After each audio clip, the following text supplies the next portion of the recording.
have some fun with it. How do you feel about having 3 owls in the conference?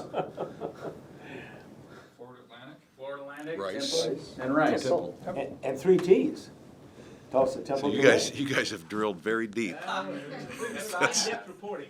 Yeah, well, that's In-depth reporting. an interesting fact. Probably the only conference with that in place. How So, much does that value does this add to the conference? well, it's in a number of ways that you would assess or measure. I think just starting at the top, probably a number of things is it certainly strengthens us within our existing footprint, the breakout location of these schools. Really great markets. I think now I saw statistics, something like 12 out of the top 50, 13 out of the top 60 something now exist in this conference. As I said, all these conferences are in our geographic footprint. Some that we certainly have a history with, others that will be new for us. But I think above everything, it takes or settles and answers that period of uncertainty that happens when these type of exercises are going on. Been on both sides of that throughout the years, and for I think everybody's purpose that works in the weeds and every day inside athletics as we do. That's the period when you're dealing at the unknown period.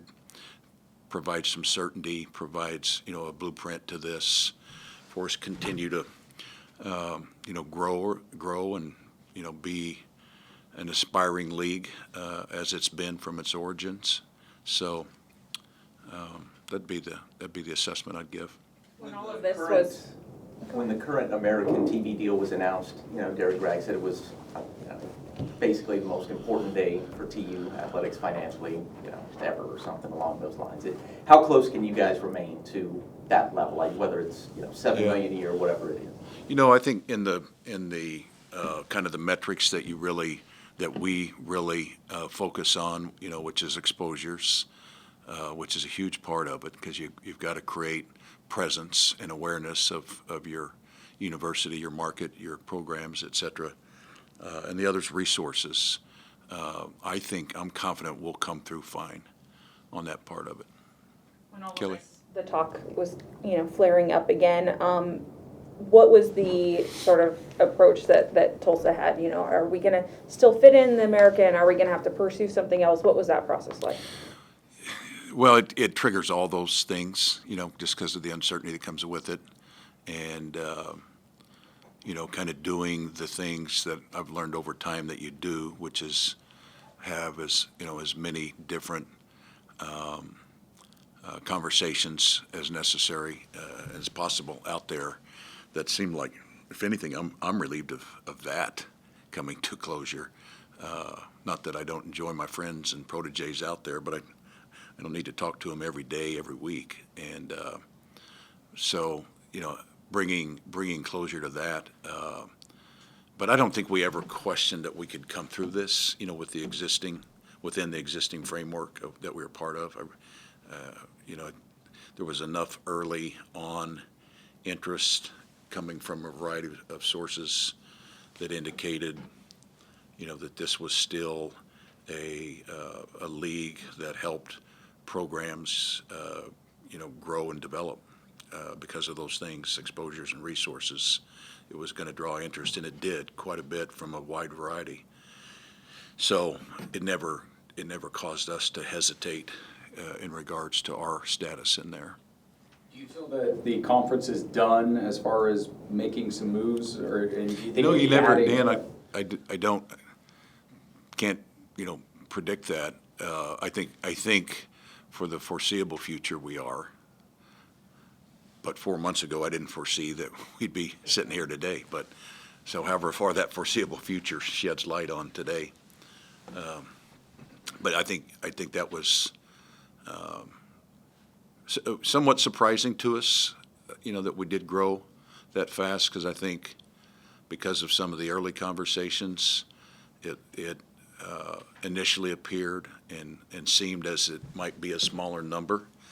But when it evolved to this stage of the conversations, it seemed to make sense the ones we were talking with seemed to have, this group of 6 seemed to have enough similarities that it made sense at that point. Can you expand on that? What was the conference looking for in schools when they were considering adding them in? What made these schools attractive? You know, so schools that, you know, you don't rule out schools because of geography, but if they come with good geography, that's an asset. That wasn't the case in all the schools that we had conversations with. So instead of it being an obstacle or you know, a negative attribute, it in these cases was all positive for that part. It's you know, schools that run, you know, committed to football. All this is being driven by football and the exposures and resources that go with that. But that also had well-rounded programs, including good basketball. Markets were part of that as well. And, you know, areas that, you know, the other, I think, added benefit in this for us is it opens up for all of us, you know, not only good media markets, but they're good recruiting markets for all the existing programs currently in this league as well. Are you surprised that like Marshall, I mean, they've been pretty good in football the past few years, that they were not invited in this move, or UTEP back as well? You know, I wouldn't want to say anything that would not seem, you know, beneficial, complimentary to anyone, but not, it didn't go those directions.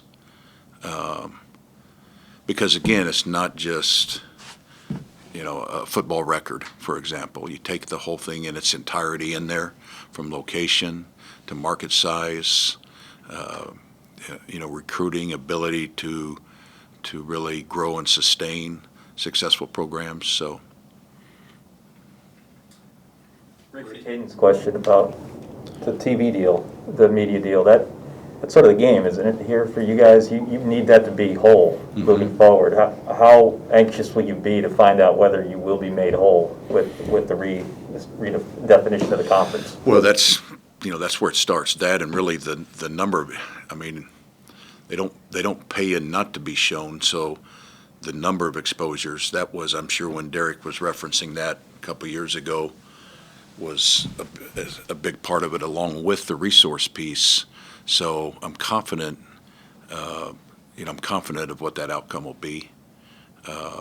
Not so much anxious as confident. I think that I'm, you know, very confident that we'll come out in good standing on both those fronts, that we won't lose ground. I'm asking for a timeline, but doesn't sound like there's a certain timeline as to when the new members join. Yeah, So, that's all, you know,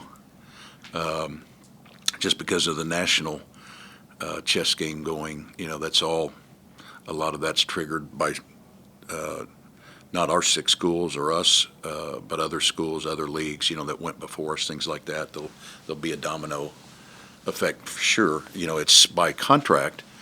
And I think this is the case. I haven't studied beyond our group. I think this is the case that everyone by contract, I believe, is officially by media rights assignments and contracts is free and clear beginning the fall of '24. I don't expect that in all cases that we'll reach that. I think it'll be prior to that. That's just my observation, opinion. Just, you know, a lot based on feedback I'm getting, but also on precedents from before of when this has occurred other places, including Tulsa. Where do you think this move puts the American Conference now in comparison to some of its peers and other like majors? You know, I think, and that's a fluid thing, right? Season by season, year by year, week by week, all those things. But that being said, we've shown, you know, competitive success really since the very formation of it, from Final Four teams to I think 5 out of the 7 years we had the New Year's Day team that was eligible out of our grouping. Some years you would argue that we've outperformed leagues that are perceived to be above us, and so I think that can continue. You know, that's the outlook that we have, is that we'll continue to compete well on the national landscape in it. So One of the lessons we seem to have learned from the most recent rounds of realignment is that big cities don't necessarily, Guarantee. Right, exactly. But that's more at the Power 5 level and trying to start networks and things like that. Why is bigger metro areas? I think than you guys? it starts with that presence and influence and kind of placement that you have in the national landscape, even though a lot of times it's all jumbled up, as you start with a lot more eyeballs, whether that's the ability to be in arenas and stadiums or watching TV sets. You just start with a bigger nucleus in order to attract and develop, that kind of synergy and support and things that come along with it. And in this case, they're all markets in our footprint, which help too.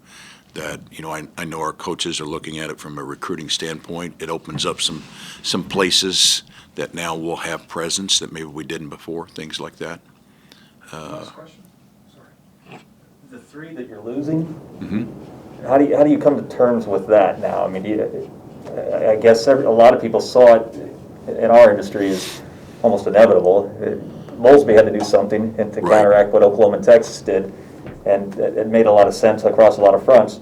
That doesn't help your cause, right, in terms of seeing them go. So how do you feel about that? About them specifically, or the timing, Gary?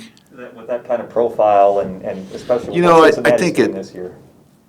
Now that we have some certainty in terms of who we'll be aligned with going forward, it's interesting. It made me, I don't know if it was DT or someone I remarked to, I can remember, so it would have been maybe 2013 when Tulane was invited to the Big East.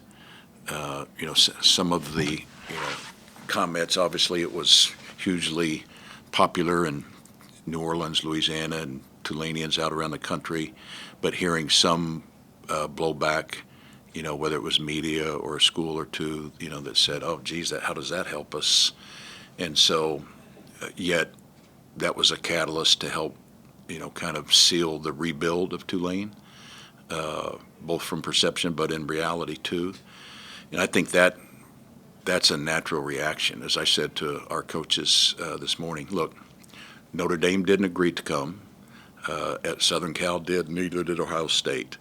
Short of that, these are all schools and markets that have shown every indication, commitment, and they have kind of the blueprint behind them in terms of good markets, good location, good intent and commitment, that putting them on this kind of a stage can expedite that kind of development and growth.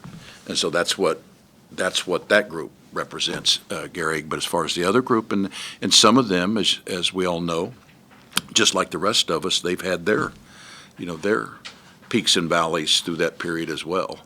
But I think as it proved out for them and gave them the platform and impetus to grow and develop, we think this group we're bringing in can do the same.